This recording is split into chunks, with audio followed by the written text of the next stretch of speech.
Good morning students आज हम lesson number 6 है हमारा रक्त और हमारा शरीर, इसको रिवाइज करेंगे। इसके प्रश्न उत्तर इस प्रकार हैं। देखो, सबसे पहला हमारा क्वेश्चन है कि रक्त के बहाव को रोकने के लिए क्या करना चाहिए, और रक्त और हमारा शरीर पाठ के आधार पर बताइए। जैसा हमने रीडिंग में किया था, एक एक हमने लाइन को बड़े अच्छे ढंग से डिस्कस किया था। तो क्या करते हैं कि रक्त के बहाव को रोकने के लिए जब भी चोट लगती है तो क्या करना चाहिए कि सबसे पहले व्यक्ति को जो है जहाँ पर चोट लगी है वहाँ पर कसकर एक साफ़ कपड़ा बांध देना चाहिए। ठीक है। और कपड़े के दबाव के कारण क्या होता है, जब कसकर बांधते हैं तो खून का बहना कम हो जाता है और उस व्यक्ति के लिए काफ़ी लाभकारी होता है। इसके बाद डॉक्टर चाहे देर से भी आए तो ज़्यादा खून बहने से बच जाता है। दूसरा क्वेश्चन है कि खून को भानुमति का पिटारा क्यों कहा जाता है। तो भानुमति का पिटारा मैंने आपको लाइव क्लास में भी बताया है, ये एक लोकोक्ति है, हिंदी में एक प्रचलित लोकोक्ति है जिसका अर्थ होता है एक ऐसा पिटारा जिसमें बहुत सारी वस्तुएं होती हैं। तो खून को हम भानुमति का पिटारा इसलिए कहते हैं क्योंकि जब हम सूक्ष्मदर्शी से खून की एक बूंद को चेक करते हैं, देखते हैं, तो उसमें लाखों की संख्या में जो है लाल कण होते हैं जिनकी हम कल्पना भी नहीं कर सकते। ठीक है। जब सूक्ष्मदर्शी एक यंत्र है जिसके द्वारा खून की जांच होती है और उसमें सूक्ष्म कण कौन कौन से होते हैं, लाल रक्त कण और सफ़ेद रक्त कण, और जब इनकी संख्या की हम लाखों करोड़ों में होती है, इनकी हम कल्पना भी नहीं कर सकते। और इसके अलावा जो है रक्त में कुछ कण सफ़ेद भी होते हैं और कुछ कण ऐसे होते हैं जो रंगहीन होते हैं। ठीक है। जो खून का जो तरल वाला भाग होता है उसको हम प्लाज्मा कहते हैं और रंगहीन कण जो हैं वो प्लाज्मा में तैरते रहते हैं। और ये शरीर में ये जो प्लाज्मा होते हैं ये शरीर में ऑक्सीजन पहुंचाने से लेकर जब भी हम बीमार होते हैं तो हमारी कैसे रक्षा करते हैं, रोगों से लड़ने में हमें सहायता पहुंचाते हैं। और इसलिए इनकी विविधता है, यानी रक्त में जो कण होते हैं लाल, सफ़ेद और कुछ रंगीन होते हैं, तो इसलिए खून को भानुमति का पिटारा कहा जाता है। तीसरा क्वेश्चन है कि एनीमिया से बचने के लिए हमें क्या क्या खाना चाहिए। एनीमिया मैं आपको बता चुकी हूँ। एनीमिया क्या है, एक बीमारी जिसका अर्थ है खून की कमी होना शरीर में। ठीक है।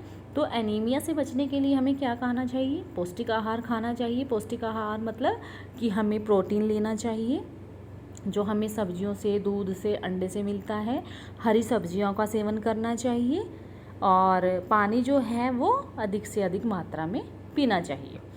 चौथा क्वेश्चन है कि पेट में कीड़े क्यों हो जाते हैं और इनसे कैसे बचा जा सकता है। देखो, कई बार हमने देखा है अपने आस पड़ोस में भी बच्चे क्या करते हैं, पेट में दर्द हो जाता है तो जब भी डॉक्टर के पास लेकर जाते हैं तो बोलते हैं डॉक्टर कि इसके पेट में कीड़े हैं। तो उसके बारे में जानेंगे। देखो, पेट में कीड़े किस कारण होते हैं। पेट में जो कीड़े होते हैं वो गंदे पानी और गंदे खाने वाली चीज़ों से होते हैं और इससे बचने के लिए हमें किस चीज़ का ध्यान रखना चाहिए, सफाई का ध्यान रखना चाहिए। भोजन जो है हमें अच्छी तरह साबुन से हाथ धोकर और अच्छी तरह से साफ़ कपड़े से पोंछकर फिर खाना चाहिए। और जल का जो सेवन है, पानी साफ़ और सुथरा पीना चाहिए। और भोजन तथा जो भी हमारी खाद्य वस्तुएं, खाने लायक वस्तुएं, उनको हमें ढक कर रखना चाहिए क्योंकि कुछ कीड़ों के लार्वे, यानी जो कीड़े होते हैं उनकी लार वो नीचे ज़मीन पर होती है। जब हम नंगे पैर घूमते हैं तो हमारे पैरों पर लग जाते हैं और ऐसे ही जब शौचालय जाते हैं तो इस्तेमाल करने के पश्चात हम क्या करते हैं, साबुन से भली भांति हाथ पैर हमें धोने चाहिए। और खुली तथा गंदगी में बनी वस्तुओं का, जैसे सड़कों पर जो है रेहड़ियाँ लगी होती हैं खुले में, उन पर मक्खियाँ होती हैं। ठीक है। तो इन चीज़ों का सेवन हमें नहीं करना चाहिए, यानी कि साफ़ सफाई का हमें विशेष ख्याल रखना चाहिए। और पेट जो है ये हाथों के जरिए, पैरों के जरिए जो है हमारे खाने में पहुंचते हैं, क्योंकि स्किन त्वचा के जरिए भी तो पहुंचते हैं ना। पैर जब हमारे ज़मीन पर लगेंगे तो कीड़ों के लार्वे होते हैं ज़मीन पर, तो वो स्किन, चमड़ी के द्वारा जो है हमारे शरीर में प्रवेश कर जाते हैं, जिससे हमारा पेट में कीड़े होते हैं। पांचवा प्रश्न है कि रक्त के सफ़ेद कणों को वीर सिपाही क्यों कहा गया है। वीर सिपाही क्या होता है? बहादुर सोल्जर मैन। जैसे हमारे आर्मी मैन होते हैं, हमारे देश की रक्षा करते हैं, वैसे ही हमारे शरीर की रक्षा करने में जो है हमारे जो रक्त में सफ़ेद कण होते हैं उनका जो है योगदान होता है।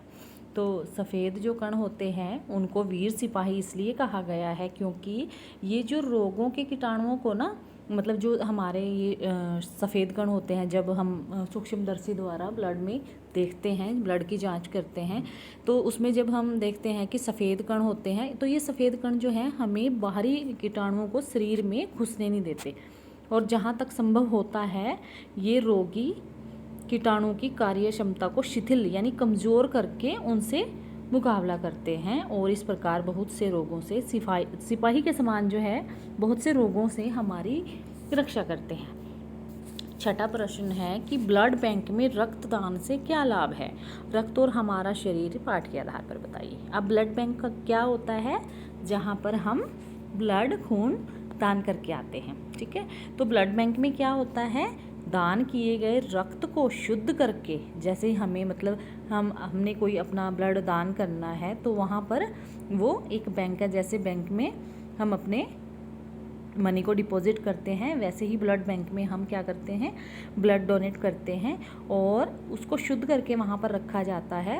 और इसलिए रखा जाता है कि जैसे कोई इमरजेंसी कोई केस आता है किसी हॉस्पिटल में, किसी भी ब्लड ग्रुप की ज़रूरत है, तो वहाँ से उस रक्त समूह का जो है इंसान उसको दिया जा सके, तो और इससे जो है वो मरीज का जीवन जो है समय पर बचाया जा सकता है। सातवां प्रश्न है, सांस लेने पर शुद्ध वायु से जो ऑक्सीजन प्राप्त होती है उससे शरीर के हर हिस्से में कौन पहुंचाता है? यानी कि जब हम सांस लेते हैं शुद्ध वायु से हम जो ऑक्सीजन प्राप्त करते हैं उसके बॉडी के हर एक पार्ट में कौन से कण जो हैं हमें मतलब पूरे बॉडी में सप्लाई करते हैं? तो वो हैं सांस नली है, या लाल कण हैं, फेफड़े हैं, या सफ़ेद कण हैं? तो लाल कण होते हैं। तो सांस लेने पर शुद्ध वायु से जो भी हम ऑक्सीजन प्राप्त होती है उससे शरीर के हर हिस्से में जो है हमारे ब्लड के रेड कण, लाल कण पहुंचाते हैं। आठवां क्वेश्चन है कि रक्त में हीमोग्लोबिन के लिए खनिज की आवश्यकता पड़ती है। कौन से खनिज की आवश्यकता पड़ती है? लोहा की पड़ती है, जस्ता की पड़ती है, प्लेटिनम की पड़ती है, या शीशा की? तो हमें रक्त में हीमोग्लोबिन की खनिज के लिए हमें लोहा की आवश्यकता पड़ती है। नौवां क्वेश्चन है कि बिंबाणु, जिसे हमें प्लेटलेट कण भी कहते हैं, ठीक है, कई बार आपने सुना होगा कि प्लेटलेट घट गए हैं, ठीक है। तो बिंबाणु की कमी किस बीमारी में पाई जाती है? तो ये जब भी देखो आपने सुना होगा 2-3 सालों से 4 सालों से, मतलब जैसे मलेरिया टाइफाइड होता था ऐसे डेंगू, तो डेंगू जब होता है तो इसमें प्लेटलेट कण कम हो जाते हैं। 10वां क्वेश्चन पढ़िए कि 4 महीने के होते होते ये नष्ट हो जाते हैं। क्या नष्ट हो जाते हैं? तो इस वाक्य में होते होते के प्रयोग से है बताया गया कि 4 महीने से पहले ही ये नष्ट हो जाते हैं। इस तरह के 5 वाक्य बनाइए जिनमें इन शब्दों का प्रयोग हो। तो 4 महीने किसके लिए यहाँ पर प्रयोग किया गया है? ब्लड की क्षमता के लिए, खून की क्षमता के लिए, कि 4 महीने बाद हम अगर कोई इंसान आज ब्लड डोनेट कर रहा है तो वो 4 महीने के बाद भी 3 महीने के बाद ब्लड डोनेट कर सकता है, क्योंकि ब्लड की जो मतलब कणों की आयु है वो 3 से 4 महीने तक की होती है। तो बच्चों ये हैं इसके प्रश्न उत्तर, और शब्दार्थ में आपको लाइव क्लास में समझा चुकी हूँ। धन्यवाद।